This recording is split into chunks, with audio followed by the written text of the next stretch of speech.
कार्यकर्त्याला कळलं मी या रोडवरून जात आहोत. हे शांत बस आता मदत बोलू नका भाषण. त्यांनी मला फोनवर सांगितलं, दादासाहेब माझं गाव लागत आहे, येताना माझ्या घरी चहा घेण्यासाठी या. गाव आलं, घर आलं, घरी गेलो, मी बसलो.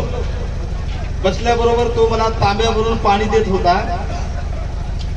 जेव्हा तांब्यावरून पाणी देत होता मी त्याला सांगितलं, कारण अगोदर माझ्या हे लक्षात आलं की तांब्याच्या बुडाला काहीतरी घाण लागलेली आहे. आणि ती घाण दिसल्यानंतर मी त्याला विचारलं की अरे भाऊ, ते म्हणजे काय झालं साहेब, बुड पुसून पाणी दे म्हटलं. मी त्याला या शब्दातला अर्थ कळला नाही. त्याने तांब्या स्टूलवर ठेवला आणि स्वतःच बुड पुसलं. म्हणजे बऱ्याचदा असं होतं की अर्थ नाही कळला की त्या शब्दाची वाट लागून जाते. आणि म्हणून मी 15 मिनिटं बोलणार आहे. आपण जर लक्ष दिलं, 2-3 विषय मी अत्यंत महत्वाचे मानणार आहे. ते आपल्या मेंदूमधून जातील. कारण आमचा प्रवीण असेल, बाकीच्या कार्यकर्त्याचे नाव माहित नाही, दीक्षा असेल, त्यांची सर्व टीम असेल, यांनी हाडाचं पीठ आणि रक्ताचं पाणी करून या कार्यक्रमाचं आयोजन केलं. एकदा त्यांच्या नावाने जोरदार टाळ्या वाजवा. आणि ज्याला ज्याला निसर्गाने तोंड दिलं, ज्याला ज्याला निसर्गाने तोंड दिलं, असे शांत बसा. ज्याला नाही दिली त्यांनी हात वर करा. वा, बिन तोंडायचे आता काय काहीच म्हणत नाही, काही बोला.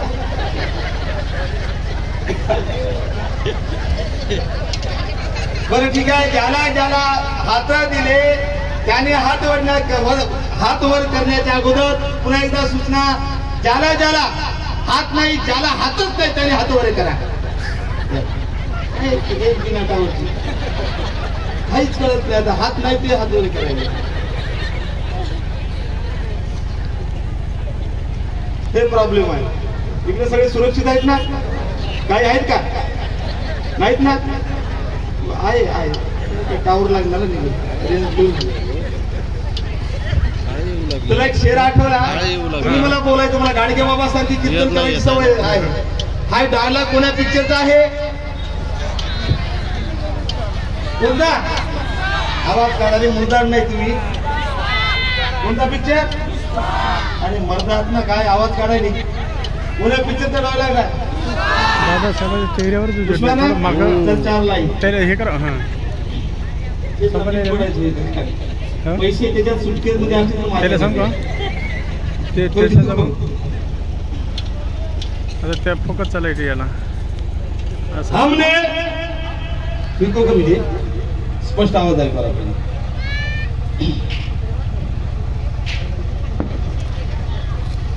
हमने झूठ का कभी खोला नहीं ताला. हमने झूठ का कभी सॉरी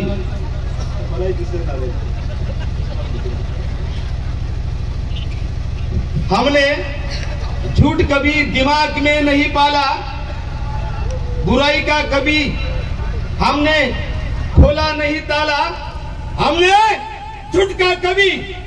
झूठ कभी दिमाग में नहीं पाला. बुराई का कभी हमने खोला नहीं ताला. ये सच्चा भीम सैनिक है. कटेगा मगर झुकेगा नहीं साला.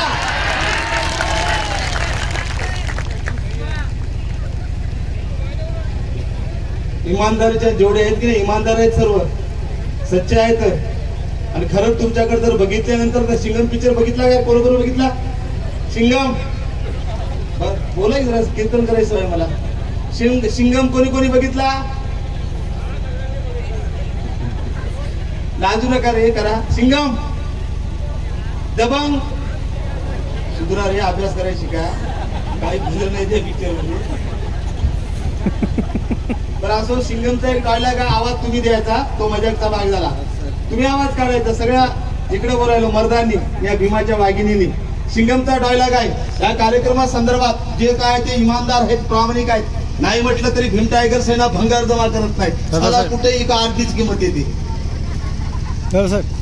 आणि म्हणून मी फिरा, तुम्ही फिरा. तुमच्या चालेल तुमच्या चेहऱ्यावर अंधार आहे. ओके.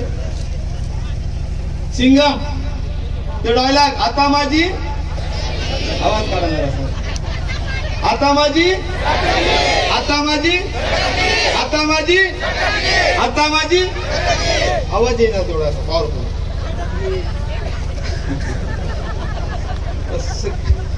आता माझी आता माझी आता माझी.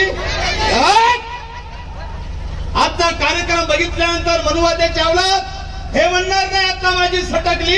हा कार्यक्रम बघितल्यानंतर तो म्हणेल आता माझी फाटली. हा कार्यक्रम आहे. विषय मनुस्मृती दहन. 2-3 महत्वाचे मुद्दे या ठिकाणी घ्यायचे आहे. नंतर आपल्या सर्वांचा लाडका गायक आणि माझाही लाडका गायक प्राध्यापक प्रशांतजी नानवरे यांचा गायनाचा कार्यक्रम होणार आहे, याची सर्वांनी नोंद घ्यावी. विषय मनुस्मृती. मला वाटतं गेल्या वर्षी मी मनुस्मृतीवर बरंच काय सांगितलं. मनुस्मृती म्हणजे साधी गोष्ट बाबासाहेबांनी दिलेल्या संविधानासारखं एक संविधान, ज्यात 12 अध्याय 2684 श्लोक म्हणजे कलमा. नंतर बाबासाहेबांनी संविधान लिहिलं. एक प्रास्ताविक 22 भाग 395 कलमे 8 परिशिष्ट आणि सध्या 12 परिशिष्ट 448 कलमा असलेलं संविधान लिहिलं. आणि असे ग्रंथ पुन्हा उपाळून येऊ नये म्हणून माझ्या बाबासाहेबांनी भारतीय संविधान भाग 3 फंडामेंटल राईट आर्टिकल 13 मध्ये कायमची मनुस्मृतीची नसबंदी केली. नसबंदी त्याला ऑपरेशन इंग्लिश मध्ये म्हणतात. मला वाटतं गेल्या कार्यक्रमात मनुस्मृती संदर्भात मी बोललो होतो. काही जण म्हणतात मनुस्मृतीच्या बाबतीत आता काय भ्यायची गरज आहे. आता तर बाबासाहेबांचं संविधान आहे. पण बाबासाहेबांच्या अवलादीनो आजचा कार्यक्रम एन्जॉय म्हणून, टाइमपास म्हणून नाही, मनोरंजन म्हणून नाही, तर आजचा कार्यक्रम तुमचे डोके साफ करण्यासाठी आहे. टाइमपास जर करायचा असेल, मनोरंजन जर करायचं असतं तर गौतमी पाटील इथं आणली असती. तो उद्देश नाही. हा कार्यक्रम तुम्हाला सावध करण्यासाठी आहे. मी असं म्हणालो, मनुस्मृती गेली, संविधान आलं, तरी पण आज मनुस्मृती मानसिकता डोकं वर काढत आहे. माहित आहे का तुम्हाला? काही जणांना काहीच माहित नसेल. सोपं उदाहरण बघा, मनुस्मृती कशी मानसिकता डोकं वर काढत आहे. तारीख होती 20 नोव्हेंबर 2023. महाराष्ट्रभर एक मराठा आरक्षणाने वादंग माजलेला आहे.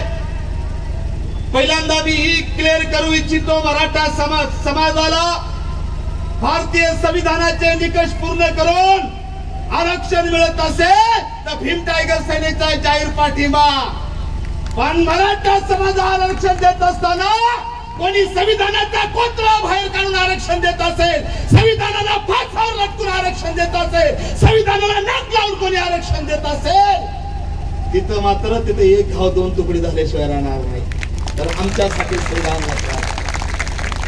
असं म्हणालो की बाबासाहेबांचं संविधान असताना आजही मनुस्मृती डोक्यावर काढत आहे. बघा, छोटा मुद्दा लक्षात घ्या. तारीख होती 20 नोव्हेंबर 2023. मनोज जरांगे पाटील मराठा आरक्षणा संदर्भात खराडी पुणे येथे त्यांचं भाषण झालं. बघा, मनुवादी मानसिकता कसा फणा काढते. फणा काय म्हणाला तो? अरे मराठा आरक्षणाला पहिले बाबासाहेबांच्या अवलाद पाठिंबा देणारी. अरे आमचं एवढं मोठं आहे, उद्या संविधानाचे निकष पार पाडून ब्राह्मणाला तरी आरक्षण भेटलं ना, आम्ही जळणारी अवलाद नाही. एवढं मोठं मन आहे आमचं. पण याची मानसिकता कशी बाहेर येते बघा. मानसिकता बोलला मनोज जरांगे खराडी पुण्याला आणि म्हणाला आरक्षणामुळे आजही आम्हाला खालच्या लोकांच्या पायाखाली काम करावं लागतं. हे ऐकलं का तुम्ही? अरे काही केले थंड माणसं यार. काय म्हणाला मनोज जरांगे? बाबासाहेबांनी दिलेल्या आरक्षणामुळे आम्हाला खालच्या लोकांच्या हाताखाली काम करावं लागतं. तुम्ही खालच्या आहात का? हा, तुम्ही खालच्या आहात. पण त्याची मनुवादी मानसिकता, कारण बरोबर आहे त्याचं. तो मनुवादी म्हणजे मनुस्मृती. मनुस्मृतीने सांगितलं काय लोकांना, तुही वर्त यर्थ मुख भाव उत्पादन ब्राह्मण क्षत्रिय वैश्य शूद्राचं निर्वर्तक. अर्थ माहित आहे? इथे 4 वर्ण आहेत. ब्राह्मण डोक्यातून जन्मला, त्याला शिक्षणाचा अधिकार. क्षत्रिय बाहुमंदून लढण्याचा अधिकार. मांडीमधून वैश्य व्यापाराचा अधिकार. तुम्ही आम्ही बहुजन कुठून जन्मलो? फक्त विचार करा. मनोज जरांगे पाटील मनुवादी मानसिकतेमधून म्हणलं की आम्ही खालच्या लोकांच्या हाताखाली काम करतो. त्या मनोज जरांगेला मला सांगायचं, बाबा हे डोक्यातून काढून टाक. बाबासाहेबांनी संविधानाच्या माध्यमातून खालचं वरचं म्हणजे कोणतं दबंग पिक्चर आहे ना तो, इतने छेद करूंगा इतने छेद करूंगा. कोणता पिक्चर आहे? कोणता पिक्चर? इतने छेद करूंगा इतने छेद करूंगा. दबंग की पता नाही, क्या पता नाही लगे का जे काय असेल XYZ. पण माझ्या बाबासाहेबांनी खालचंही ठेवलं नाही वरचंही ठेवलं नाही. भारतीय संविधानाच्या माध्यमातून भारतीय संविधान भाग 3 फंडामेंटल राईट आर्टिकल 14 नुसार सगळे यांचे भोकं बुजून टाकले आणि एका पातळीवर आम्हाला आणलं, समान पातळीवर. तरी ही मानसिकता वर काढतोय. नंबर 2 दुसरा मुद्दा क्लिअर करतोय. रेकॉर्डिंग करा पोलीसवाले असतील तर, कारण मी संविधानाला मानणारा माणूस आहो. विनाकारण हुकुमशाही वतीने मला नोटिसा दिलेल्या मलाही माहित आहे काय पुढे सुप्रीम कोर्टाचं आणि हायकोर्टाचं जजमेंट का भाषणाच्या आणि अभिव्यक्ती स्वातंत्र्याच्या बाबतीत. नंबर 2 मुद्दा मी कार्यक्रमामध्ये हॅलो ऐकायला ना, मी नंतर फोन करतो. मुर्दाडासारखं बसू नका असं. तरी एक तास जाईल याच्यामध्ये. अंत्यविधीला आला. हो हो हो हो. नाव मायानो सदानंद भोसले. कार्यक्रम चालू आहे. संघटना आहे. संघटनेचं नाव काय? मराठा क्रांती स्वराज्य संघटना. त्यांनी मागणी केली, नंबर 1 आम्हाला आरक्षण देत नसेल तर सगळं आरक्षण लोकसंख्येच्या प्रमाणात देऊन टाका. नंबर 2 त्यांनी मागणी केली, म्हणे संविधान जुनं झालं. जुनं काय झालं? जुनं बाबासाहेबांचं भारतीय संविधान. मग जुनं झालेलं संविधान बदलून टाका. त्या भडव्याला मला सांगायचं, अबे तुझ्या माईचा नवरा जुना झाला, बदलणार का? एवढंच नाही, तुझ्या बायकोला तू जुना झाला, कसं करायचं? हा, अबे संविधानाचं कोटे घेऊन बसतात जुनं म्हणून. आज तुझ्या माय बापाची बायको जे सुरक्षित आहे बायको म्हणून, तू तुझ्या बायकोचा नवरा म्हणून सुरक्षित आहे, त्यालाही कारणीभूत माझ्या बाबासाहेबांचं संविधान. कारण माझ्या बाबासाहेबांनी हिंदू विवाह कायदा 1995 लिहिला म्हणून तुझी बायको तुझ्याजवळ आहे. बरं, तुम्ही आवाज काढायचा. तुम्ही संविधान बदलून देणार? तुम्ही संविधान बदलून देणार? संविधान बदलून देणार? संविधान बदलून देणार? संविधान बदलून देणार? संविधान बदलून देणार? संविधान बदलून देणार? जे बाबासाहेबांच्या अवलादीचे आहेत तिथे आवाज द्यायचा. आवाज काढा. बाबासाहेबांचं संविधान बदलून देणार? बाबासाहेबांचं संविधान बदलून देणार? अबे भडव्या, संविधान बदलायचं सोडून दे. संविधान कोणतं जुनं होते का? तुम्ही मला सांगा. सोनं जुनं होते? सोन्याचा भाव कमी होतो? मायानं सोनं जुनं होतं का? सोन्याचा भाव कमी होता का? अरे बाबासाहेबांचं संविधान म्हणजे सोनं 24 कॅरेट. ते कधी जुनं होत नाही, त्याचा भावही कमी होत नाही.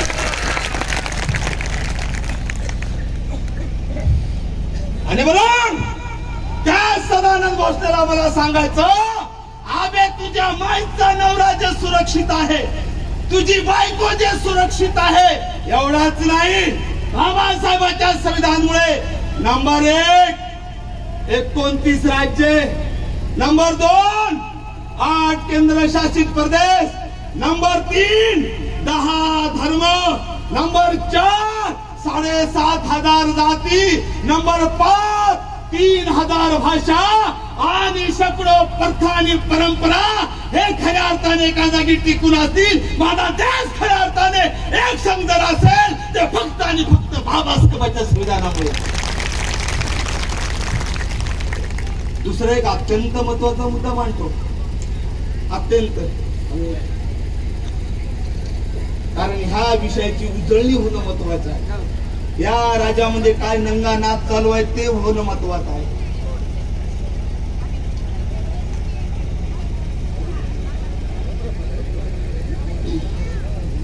आणि म्हणून जो कोणी म्हणाला संविधान जुनं झालं त्याच्यासाठी 2 लाईन. प्रशांत कुठं? प्रशांत इकडे लक्ष दे. नाही माझं समाधान करू नको, इकडे खरंच बघ. तर त्या सदानंद भोसलेसाठी ज्यानं सांगितलं बाबासाहेबांचं संविधान जुनं झालं, पटायला तुम्हाला? पटायला की नाही? ज्याला ज्याला नाही पटलं त्यांनी हातोरे करा. झाली शाणी झाली आता. आणि चांगले दिसतात, दारू पिऊन कोणी दिसत नाही मला. वातावरण चांगलं आहे इकडे. त्याचा परवाला एक वेळ दादासाहेब दारू पिणारे होतं बाजूला दारू पिणार, त्याच्या नादी कशाला लागतं म्हणे. मी काय झालं त्याला काहीच कळत नाही म्हणे. अबे येडा आहेस तू, दारू पिणारे एवढं हुशारच कोणी नसतं म्हणे. कसं काय? त्याला एक उदाहरण सांगलं. एक दारू पिणारं हॉटेलमध्ये गेलं. हॉटेलमध्ये गेल्याबरोबर हॉटेल मालकाला म्हणलं गरम काय म्हणे, गरम. ते म्हणे चहा अजून गरम, कॉफी अजून गरम, गुलाबजामू अजून गरम, जिलेबी अजून गरम, दूध अजून गरम. हॉटेल मालकाला राग आला. अरे शेवटी म्हणून अजून गरम. ते रागातच मला इंगुळ आहेत म्हणे, इंगुळ. इकडे निवे, निवे मराठवाड्यात इंगळ म्हणतात, ते राहतात इंगळ कोळशाची. इकडे काय म्हणतात? निवे. ते म्हणे निवे आहेत म्हणे, निवे. हा पिणारा मला आण, त्याने आणले ठेवल्या समोर. दारू पिणाऱ्याने काय केलं माहिती? सुतानच बिडी काढली, उडली, निघून गेला. लोक म्हणतात पिणाऱ्याला काही कळत नाही. बरोबर, 2 पिणारे एका पिणाऱ्याला सांगते दारू पिणाऱ्याला, ते खोकलायले. ते म्हणे पागलायस का, खोकलायच्या जरा औषध घे म्हणे. ते कोणतं तुला औषधाचं नाव आहेत का म्हणे. ते कोणती 90 म्हणतात का, काय म्हणतात 60 का 90 म्हणतात बॉटलला, काय म्हणतात त्याला 90 का मला बरोबर ना. ते म्हणे 90 घे म्हणे. ते म्हणे कशासाठी? अबे खोकलायला म्हणे, खोकला जायचं औषध घे म्हणे. हे काय म्हणे, तू दारू पी म्हणायला म्हणे. ते म्हणे हो पी, खोकला जाईल. ते म्हणे पागलायस का, दारू पिल्यानं कुठे खोकला जातो का म्हणे.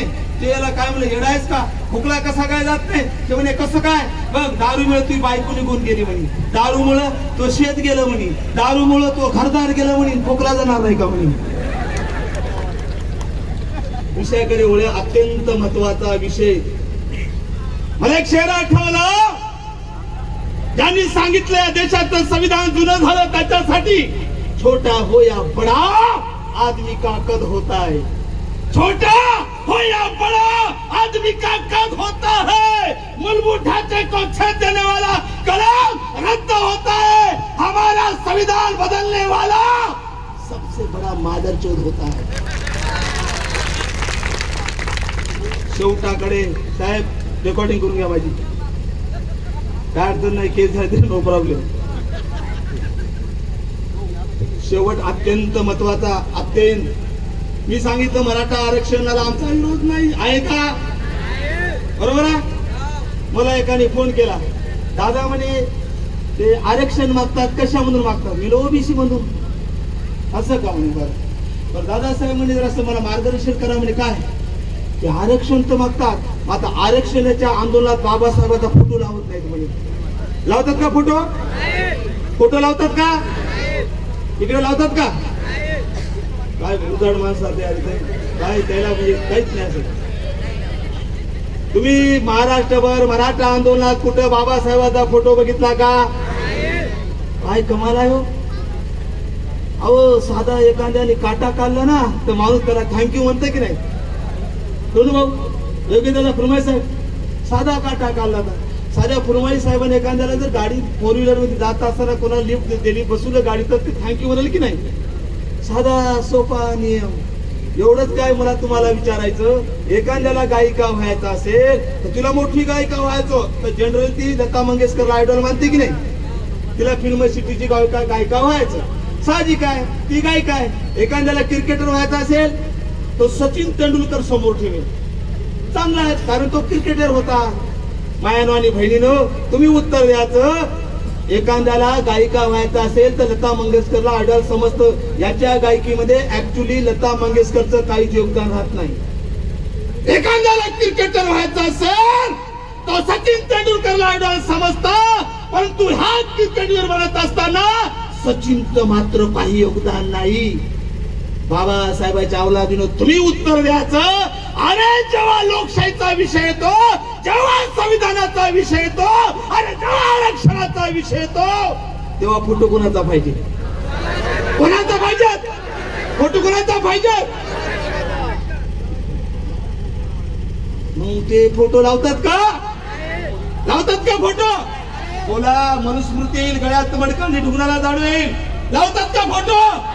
मला तुम्हाला विचारायचं, जे जे बाबासाहेबांच्या औलाद आहेत त्यांनी मला साथ द्यायची. अरे ज्याला आमच्या बाबासाहेबांचा फोटो चालत नाही ते तुम्हाला चालेल का? त्याला फोटो चालत नाही बाबासाहेबांचा ते तुम्हाला चालेल का? त्याला बाबासाहेबांचा फोटो चालत नाही ते तुम्हाला चालेल का? अरे ज्याला बाबासाहेबांचा फोटो चालत नाही, एकीकडे आरक्षण मागायचं, बाबासाहेबांचा आर्टिकल 19 नुसार आरक्षणाची मागणी करायची. ज्यांनी आरक्षण दिलं त्याचा फोटो जर लागत नसेल, आजच्याला आम्ही चौकात फाट्यावर मारल्याशिवाय राहणार नाही. त्यासाठी हा कार्यक्रम. एकाने मला विचारलं, तुम्ही म्हणता म्हणे फोटो लावा, का लावा म्हणे. हे बरोबर आहे की? का लावा फोटो? आरक्षण ठीक आहे, आता का लावा? मायानो आणि बहिणीनो, माझे ओबीसी बांधव असतील त्याने कृपया शब्दाकडे लक्ष द्यावं. लेकरू जन्मल्यानंतर त्याला कुणाचं नाव देतात? बोला यार, मी महाराष्ट्र तेवढे खांदामा सांगितले. लेकरू पैदा झाल्यानंतर त्याला कुणाचं नाव देतात? मायानो खरोखर सांगा.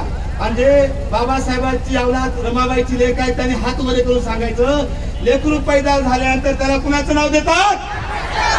अरे काय बाबाचं आवाज कसं इतकं थकलेला आवाज. मी चूक बोलायलो का? मग बापाचं नाव घ्याय पाहिजेत की नाही? बापाचं नाव घ्याय पाहिजेत की नाही? आता का बाप म्हणतो ऐका. तारीख किती होती? 5 मार्च 1930. डॉक्टर बाबासाहेब आंबेडकर 1928 ला आमदार होते. काय झालं? ब्रिटिश सरकारने या देशातील कोण्या वर्गाला आरक्षण द्यायचं, OSB स्टार्ट नावाचं कमिशन वाट लावलं. मायाने हे मुद्दा तुम्ही कुठंच ऐकला नसेल. ना बापाचं योगदान बघा, योगदान. आणि बाप कोण आहे तुम्ही ठरवा. तारीख होती 5 मार्च 1930. ब्रिटिश सरकारने या देशातील कोणाला आरक्षण द्यायचं यासाठी कमिटी नेमली होती. त्या कमिटीचं नाव होतं OSB स्टार्ट कमिशन. मायांनो आणि भावांनो, एससी ची व्याख्या क्लिअर होती. ज्याच्यापासून विटाळ होतो तो एससी. जो गावाच्या बाहेर जंगलात राहतो तो आदिवासी. दोघाला आरक्षण क्लिअर झालं. क्लिअर झालं आरक्षण. ओबीसी OSB स्टार्ट कमिशन देऊन टाकलं एससी आणि एसटी ला. तेव्हा माझा पहिला बाप, त्याचं नाव डॉक्टर बाबासाहेब आंबेडकर, बाबासाहेबांनी OSB स्टार्ट कमिशनची भेट घेतली आणि सांगितलं, साहेब एससी आणि एसटी सोडून या देशाच्या पाठीवर 3रा वर्ग आहे, त्यांना सुद्धा आरक्षणाची गरज आहे. तेव्हा OSB स्टार्ट कमिशन म्हणलं 3रा वर्ग कोणता? मायानो आणि बहिणींनो, 5 मार्च 1930 च्या अगोदर या देशाच्या आणि जगाच्या पाठीवर ओबीसी शब्द कोणी ऐकला नव्हता. ओबीसी शब्द अस्तित्वात नव्हता. कमिटीने विचारलं बाबासाहेबांना, अरे 3रा वर्ग कोणता? पहिल्यांदा ज्यांनी मुखातून जन्म दिला बाबासाहेबांनी 3ऱ्या वर्गाचं नाव सांगितलं, ओबीसी. जन्म दिला बाबासाहेबांनी आणि जन्म तारीख होती तशी लेकराची जन्म तारीख राहते. ओबीसी ची जन्म तारीख होती 5 मार्च 1930. मला सांगा, 5 मार्च 1930 ला ओबीसी शब्दाला जन्म देणारा बाबासाहेब ओबीसीचा बाप हो की नाही? हो की नाही? हो की नाही? मग बापाचा जर फोटो नाव असल्याची डीएनए केलं पाहिजेत की नाही? डीएनए केलं पाहिजेत की नाही? जमत नाही हो. आज आरक्षण मागता कोणाचे उपकार रे? अरे क्या मनात सांगत नाही मी काही. मला फेकणं आवडत नाही.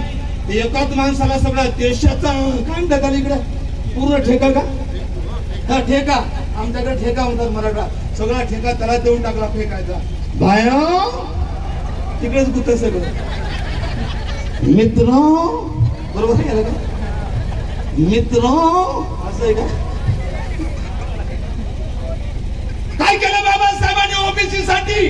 राळेगाव मध्ये ओबीसी माझा भाऊ असेल, प्लीज माझ्या शब्दाकडे द्यावं, लक्ष द्यावं. नंबर 1 बाबासाहेब हू इज शूद्र. शूद्रापूर्वी कोण होते? या ग्रंथात लिहितात माझ्या ओबीसी भावाची लोकसंख्या माहित नाही म्हणून त्यांच्या प्रश्नाचं गांभीर्य कळत नाही म्हणून ओबीसीची जनगणना झाली पाहिजे.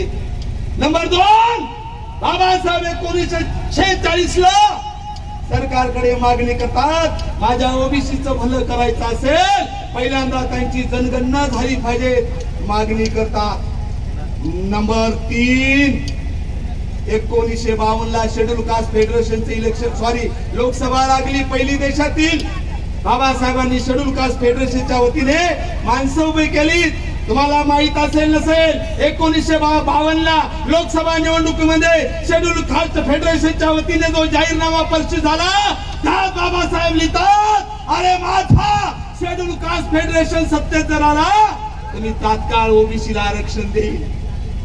एवढंच नाही मायांनो, जेव्हा संविधान बाबासाहेबांच्या हातात आलं भारतीय संविधान भाग 16 आर्टिकल 340 मध्ये कायमचं संविधान माझ्या ओबीसी भावाला देऊन टाकतात. एवढंच नाही तर तुम्हाला माहित असेल नसेल जे कोणी स्वतःला ओबीसी समजत असेल त्याला सांगायचं अरे एखाद्या मराठ्याने माझ्या मराठा भावांना आरक्षण मिळावं एखाद्या मंत्र्यांनी राजीनामा दिला का? दिला मंत्र्यांनी राजीनामा? कोणी आमदारांनी दिला? कोण्या खासदारांनी दिला? अरे माझ्या बापाने दिला. माझ्या बापाने दिला. तारीख होती 27 सप्टेंबर 1951. 27 सप्टेंबर 1951 ला माझ्या बापानी माझा 52% ओबीसी समाज त्यांना आरक्षण मिळालं नाही म्हणून केंद्रीय मंत्रिपदाचा राजीनामा दिला. हो ते बापाचा फोटो तुम्हाला जमत नाही? जमते का बापाचा? विचार करा बापाशी किती गद्दारी चालू आहे. आणि म्हणून माझ्या आणि बहिणीनो हे करण्यासाठी आम्हाला घराघरामध्ये एक टायगर पैदा करावं लागेल. हिम टायगर सैन्याने ठरविलं परवीन जशी बायको नवऱ्याच्या नावाने कुंकू लावतो कुंकू जेव्हा साधू होतो तेव्हा ठरित आयुष्यभर याच्या सोबतच संसार करेल. भीम टायगर सैन्याने 14 ऑक्टोबर 2000 साली ठरविलं अरे नाही कोणाचे पाय चाटायचे नाही, कोणाचे तळवे चाटायचे नाही. ज्या समाजात जन्मलो त्या समाजाचा देणा म्हणून एका हातात शिवबाची नंगी तलवार दुसऱ्या हातात बाबासाहेबांची पेन घेऊन माझ्या माया बहिणीच्या संरक्षणासाठी रस्त्यावर उतरायचं. त्यासाठी मी टायगर सैन्य.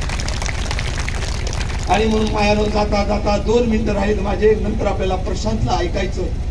वेळेचं बंधन आहे, कायदा मानणारे आपण आहोत. कायद्याचा आदर प्रत्येकाने केला पाहिजे. चुकलं तर पोलीसवाले आपल्याला सोडतात का? पोलीसवाले सोडतात का? त्याला चुकलं तर सोडायचं नाही. बरं त्याला कायद्याने आहे, त्याला काय माफ नाही. लक्षात द्या संविधानानं कोणाला सोडलं नाही. सगळ्या चौकट घातली अशी चौकट पायरी मध्ये राहा.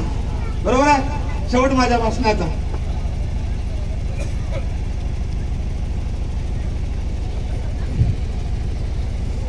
शेवट रमाई सांगून मी शेवट करणार आहे. अत्यंत माझ्या आवडीचं उदाहरण आणि त्यानंतर प्राध्यापक प्रशांत नारनवरे यांच्या गायनाचा कार्यक्रम होणार आहे. मी शेवट करण्यापूर्वी माझ्यासोबत आहे नागशनाचे जिल्हा प्रमुख भाई रावण शेंडे असतील, विदर्भ प्रदेशाध्यक्ष विनोददादा फुलमाळी असतील, जिल्हा प्रमुख योग्यदादा असतील, उपजिल्हा प्रमुख करण भरणे सर असतील, माजी जिल्हा प्रमुख टोनूभाऊ असतील, शिवाबाई असतील, कामगार सेनेचे जिल्हाध्यक्ष आमचे श्यामदादा असतील आणि सर्व नाव आमचा प्रमोद भगत सचिव असेल, या ठिकाणी कळमकर साहेब, मिलिंद भाऊ असतील, आणि आमचा तालुका प्रमुख कुठे आहे आमचा परवीन असेल, आमचा लोकेश असतील आणि दीक्षा असेल, एकदा याच्या नावाने टाळ्या वाजवायच्या. कारण पुढच्या वर्षी जोमाने कार्यक्रम घेतला पाहिजे. कारण ते काय काम काय करतात माहिती आहे, खतरनाक आहेत ते. तुम्हाला माहित आहे, मोठा डॉक्टर जर राळेगावात आणायचा असेल की नाही, तर ते छोटे डॉक्टर पेशंट गोळा करतात बघा. हा, ते तसं तुम्हाला मी याचं मी पेशंट गोळा केल्यासारखं पाम्पलेट काढतात, तुम्हाला गोळा करतात. मग मी टॉर पिण्या पाण्याची करत असतो. हे असं प्रबोधन आहे. माझ्या शेवट माझ्या भाषणाचा परिषद आणि त्याच्या टीमनी विचारपीठावर यावर रमाईचं एक सुंदर उदाहरण तुमच्यासाठी सांगायला मी. आणि माझ्या भाषणाचा शेवट, रमाई नाव ऐकलं ना? रमाई ऐकलं बरोबर आहे, सगळ्यांनी ऐकलं. वेळ झाला, मला हिंदू राष्ट्र याच्याबद्दलही बोलायचं होतं आणि संविधानिक मुद्दे मांडायचे होते, परंतु कायद्याचा आपण आदर करणार असल्यामुळे मी रमाईकडे शेवटाकडे वळतो. त्याच्याबद्दल मला 4 ओळी आठवल्या, जे या देशाला हिंदू राष्ट्र करण्याच्या मागे आहेत. हिंदू राष्ट्र करणे म्हणजे मनुस्मृती लागू करणे. ते या देशाला स्वतःची प्रॉपर्टी समजतात. योग्य दादा, स्वतःची प्रॉपर्टी, त्याच्यासाठी 4 लाईन आणि मग रमाई 2 मिनिटाची. सौदा प्रॉपर्टी का होता है दिल का नहीं. समजलं तर लक्ष द्या. सौदा प्रॉपर्टी का होता है अरे दिल का नहीं. थानेदार पुलिस स्टेशन का होता है जेल का नहीं. सौदा प्रॉपर्टी का होता है दिल का नहीं. थानेदार पुलिस स्टेशन का होता है जेल का नहीं. अरे इस इलाके को खुद का मुल्क समझने वाला इलाका शेर का होता है कुत्तों का नहीं. भारत खरं शेरांचा कुत्र्याचा नाही. रमाबाई, पण खरंच मात्र एवढे माणसं थंड मी बघितल्या. बरं काय प्रॉब्लेम आहे मला काय समजत नाही. म्हणजे असे मुर्दा जसे काय, म्हणजे 4-5 माणसं मातीत पुरून आली ते समजा. दुःखद घटना घडली, 2-4 मातीत असं अंत्यविधी करून आले. चेहरा टेन्शन तुम्हाला किती काय सगळं काय. शेवट माझ्या भाषणाचा महिलानं तुमच्यासाठी रमाबाई बाबासाहेब आंबेडकरांची पत्नी. 2 मिनिटांनी माझ्या भाषणाचा शेवट. रमाबाई बद्दल काय बोलावं मायानं. तुम्हाला झालं 2 लेकरं असतील, 1 लेकर असेल, 5 असेल, 10 असेल, बस झालं. बरोबर आहे की नाही. समोर बसलेल्या माझ्या बहिणीला, माईला, ताईला 1 नव्हे, 2 नव्हे, 4 नव्हे, 5 नव्हे, फार झालं 7-8 लेकरं असतील. मला तुम्हाला विचारायचं, कशी असेल माझी माय रमाई. या देशातील प्रत्येक लेकराची आई झाली जगातलं पहिलं उदाहरण. त्या रमाईच्या जीवनामधला साहेब करा ना, काही टेस्पीज लावायचे असेल सगळं घ्या साहेब, करा, शूटिंग करा, काही सोड नका. जास्त मान्यावर लागल्या पाहिजे. मजा करायला साहेब कर्तव्य दक्ष आहेत. काम साहेब टाळे वाजवायचा. त्या रमाईच्या जीवनातला खरा घडलेला प्रसंग. रमाई कदाचित तुम्ही ऐकली नसाल. ज्या पद्धतीने मी रमाई मांडतो, 20 वर्षापासून रमाई मांडतो. रमाई डॉक्टर बाबासाहेब आंबेडकरांची अर्धांगिनी, सूर्यांची सावली, माझी माता रमाई. त्यात रमाईच्या जीवनामधला खरा घडलेला प्रसंग. शेजारचा मुलगा बिमार पडला. 1, 2, 3, 4, 5 दिवस झाले अन्नाचा कण खाल्ला नाही. 5व्या दिवशी जन्म देणारी आई घाबरली. डोळ्यात अश्रू जमा झाले. लेकराकडे बघितलं, अरे माझ्या बाळाने 5 दिवस झाल्यात अन्नाचा कण खाल्ला नाही. बाप नसलेला पोरगा, अरे जवायचा बाप गेला. सगळेच म्हणायचे, ताई तू जवान आहेस, दिसायला सुंदर आहेस, दुसरं लग्न कर. जेव्हा लोक मला सांगायचे, मी माझ्या बाळाकडे बघायचे आणि म्हणायचे नाही, मला किती त्रास झाला तरी चालेल, मी दुसरं लग्न करणार नाही. तेच बाळ बिमार पडलं. 5 दिवस झाले, अन्नाचा कण नाही आणि डॉक्टरकडे नेण्यासाठी पैसे नाही. असा ती विचार करायची, आता कसं करायचं, आता कसं करायचं असा विचार करत असताना शेजारी डॉक्टर बाबासाहेब आंबेडकरांचं घर. तिला वाटलं शेजार धर्म काहीतरी मागावं. घरी गेली. आमची माय रमाई. गेल्यानंतर माता रमाई समोर दोन्ही हात जोडले. म्हणाले, माय अगं माझ्या लेकरांनी 5 दिवस झाल्यात अन्नाचा कण खाल्ला नाही. माय डॉक्टरकडे नेण्यासाठी काही पैसे देतील का. त्या माऊलीच्या डोळ्यातील अश्रू बघून रमाबाईचे डोळे भरून आले. हळूच रमाबाईने अश्रू पुसून टाकले आणि होणार देईल ना ग. पण प्रत्यक्षात पैसे द्यायची वेळ आली. कारण रमाबाईने पिशवीत हात घातला तेव्हा रमाबाईच्या हृदयात ठोके पडायला लागले, ठाक ठाक ठाक. का? रमाबाईच्या पिशवीत 1 रुपया नाही. बॅरिस्टराची पत्नी, तुमचे जर खिशे झाले ना 2-3 लाख जमा होती, 2-3 लाख रुपये. तिथं BA MA MSc PhD DSc LLB D.Litt बार ॲटला.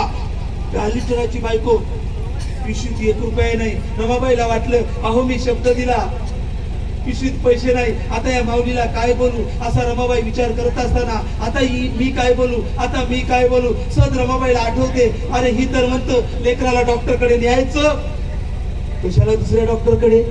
का? घरचे डॉक्टर आहेत ना, डॉक्टर बाबासाहेब आंबेडकर.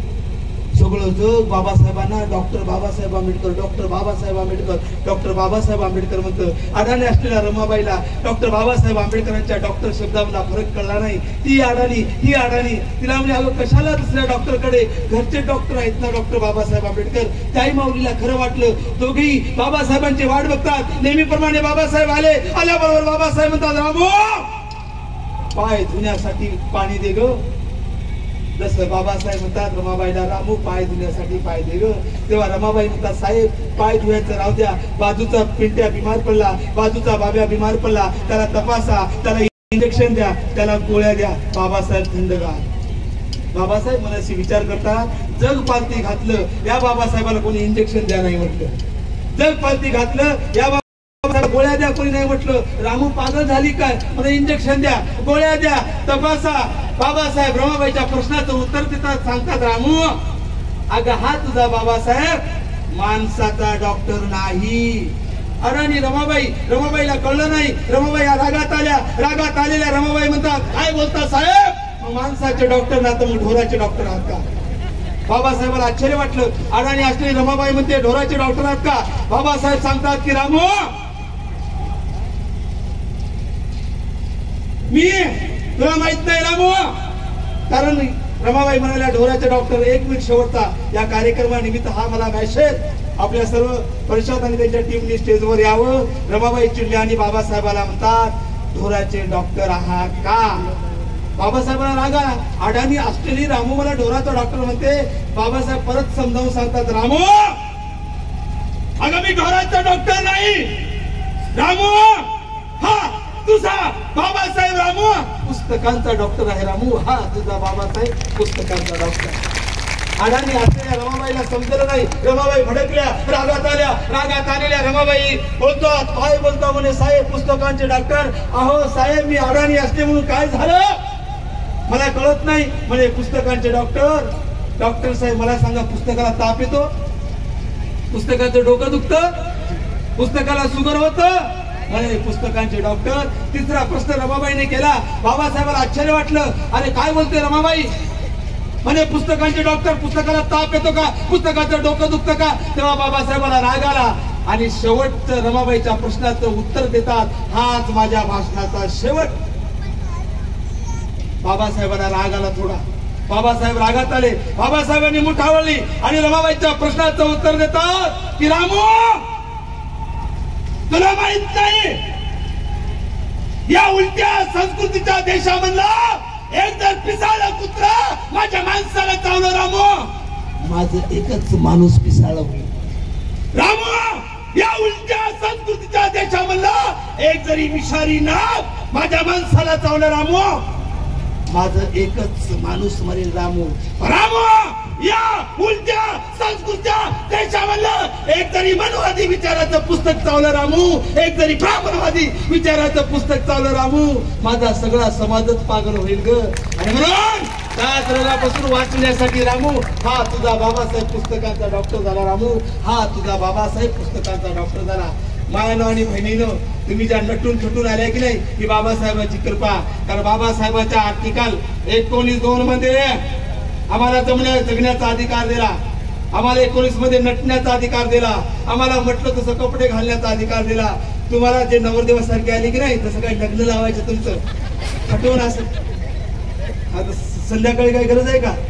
आता हा तुमचा फंडामेंटल राईट आहे, बाबासाहेबांनी दिलेला अधिकार आहे. मायानो बहिणीनो, उद्या परत या देशात बाबासाहेबांचं संविधान जर रद्द केलं, मनुस्मृती आली तर परत तुम्हाला पायाखाली तुडील्याशिवाय राहणार नाही. आणि म्हणून ती वेळ उद्याची नसेल आलेला कार्य म्हणण्यासाठी प्यार का जॉब प्यार से देण्यासाठी सीना नाही औलाद आहे आंबेडकर की औलाद आहे म्हणण्यासाठी आपण भीम टायगर सेनेमध्ये सामील व्हावं अशी विनंती करतो. थांबतो. जय भीम.